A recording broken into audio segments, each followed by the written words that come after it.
On remarque que les grands gagnants de la compétition, depuis 10 ans, les tout grands gagnants, c'est des emballages ultra simples. Alors, c'est difficile de faire simple. Donc, il faut un peu casser les règles. Mais casser les règles, pas pour casser les règles, sinon c'est trop facile. J'ai vu dans le temps des produits des shampoings qui étaient emballés dans une canette comme si c'était un soft drink. Ça n'a pas de sens. Ça, c'est trop facile de casser cette règle comme ça.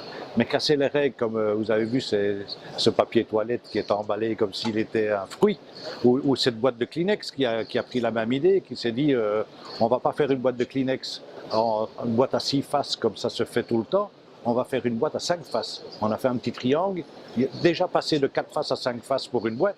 C'est une innovation incroyable. Et cette année, il n'est pas exposé ici, mais le grand gagnant des Pentawar 2016, c'est une boîte de pizza. Donc c'est une double boîte de pizza qui a été créée en Angleterre, qui est d'une simplicité enfantine. Hier, il y avait justement un de vos confrères qui me dit mais enfin, tout le monde peut faire, ça c'est tellement simple. Ah oui, c'est tellement simple. Pourquoi est-ce que ça n'a pas été fait avant?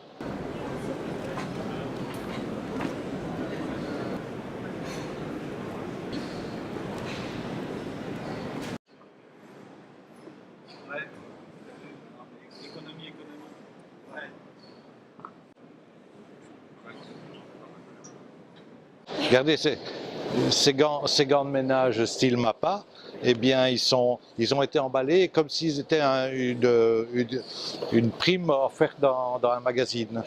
Donc c'est évident que quand vous mettez ce pack de gants dans un supermarché à côté des packs de gants traditionnels, ben vous cassez les règles, toutes les codes, tout le monde dit qu'est-ce qui se passe là? Est-ce qu'il va être offert? Non, je vais devoir l'acheter. Ah, la voilà. La voilà, la machine à laver et la poudre à lessiver Spark, comme c'est écrit dessus, Corée du Sud. Plus simple que ça, pas possible.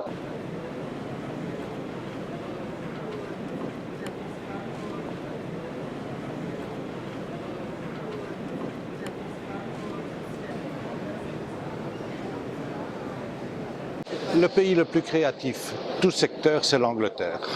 Là, il n'y a aucun doute, depuis 10 ans, c'est eux, ils sont les meilleurs, ils osent l'humour, ils osent l'excentricité. Et maintenant, on voit des pays comme la Russie surprenants. La Russie est très créative. Les pays, le Japon l'a été les moins. On a vu par exemple avec le tsunami, on a vu que ça changeait, qu'il y avait beaucoup moins de créativité, le pays se referme sur lui-même. La France a été très créative, elle l'est beaucoup moins.